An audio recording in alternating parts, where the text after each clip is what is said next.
بسم الله الرحمن الرحيم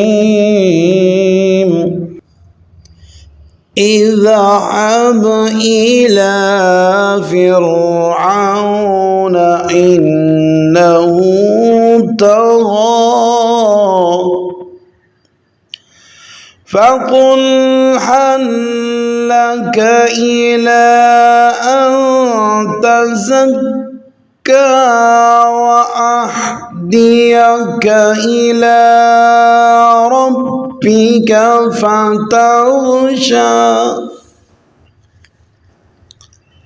وأهديك إلى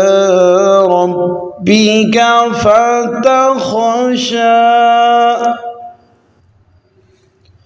فأراه الآية الكبرى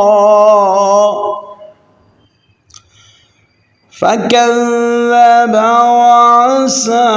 ثم أدبر يسعى فحشر فنادى